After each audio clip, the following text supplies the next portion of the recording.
जगसौली गांव के लिए नहीं, ये घटना पूरे देश के लिए बहुत दुखद है, क्योंकि ये तो जगसौली गांव की घटना तो ये मेरा परिवार है, लेकिन मैं पूरे भारतवर्ष के जितने भी यात्रियों का जो नुकसान हुआ है, जो इस प्लेन क्रैश में इस दुनिया में अब जो नहीं रहे हैं, मैं उन सभी को अपनी ओर से सच्ची श्रद्धांजलि देता हूं और ईश्वर से प्रार्थना करता हूं कि इन परिवारों को इस कड़े दुख को सहन करने की शक्ति प्रदान करे, संबल प्रदान करे और सरकार से जो भी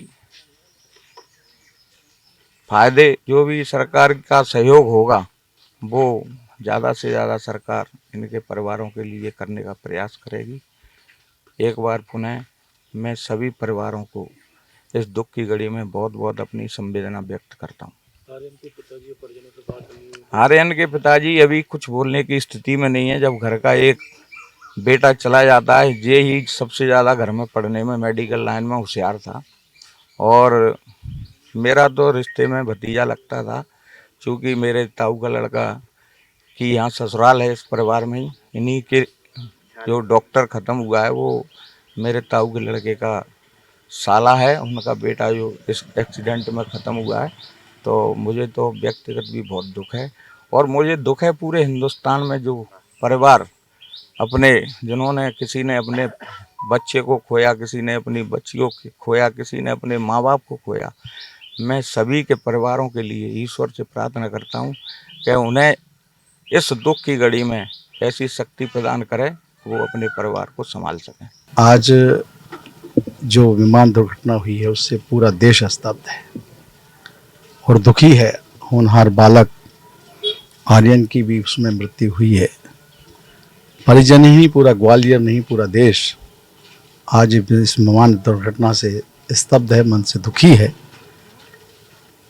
शब्द बयान नहीं है कि किस शब्दों से बयान किया जाए इस दर्द को, लेकिन अत्यंत दुखद घटना हुई है और सबका मन बहुत व्यथित है। तो सब इससे क्या हम बयान नहीं कर पा रहे सब।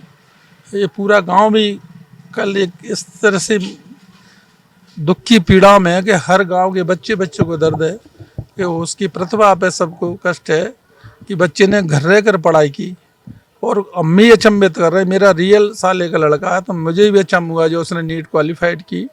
इतने अंक आने से मैं आश्चर्य कर रहा था कि जो लड़का घर का भी काम देखता था, कोई कोचिंग नहीं की, उसके बाद इतने अच्छे अंक लाए और अच्छा कॉलेज मिल गया। मेरा बेटा भी उसके एडमिशन दिलाने गया था और उसको सब सिस्टम करवाया गया। जब पहली बार वो गया अहमदाबाद तो मेरे बेटे से कह रहा था, भैया मैं पहली बार ट्रेन में बैठ रहा हूँ, आज तक मैं ट्रेन में नहीं बैठा।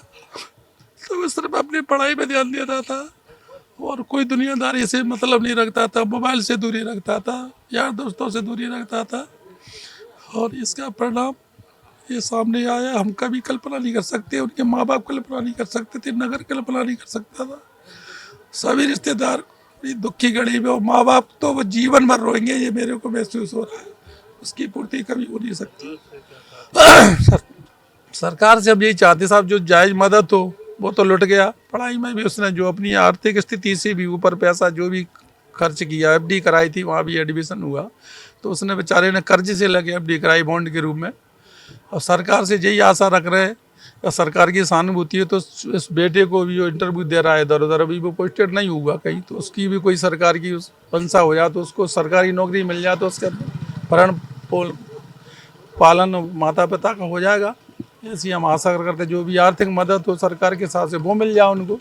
सहानुभूति हो सब कुछ देगा, अभी आर्थिक मदद मिल जाएगी तो उसका अगला भविष्य कुछ उज्जवल हो जाएगा उस परिवार का। यही हम आशा रख रहे हैं सरकार से।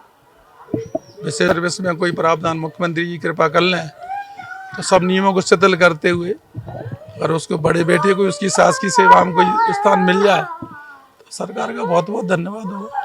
अगर आप ये वीडियो YouTube पर देख रहे हैं तो हमारे चैनल को सब्सक्राइब करें और बेल आइकन को दबाना ना भूलें। अगर आप Facebook पर ये वीडियो देख रहे हैं तो हमारे पेज को लाइक करें।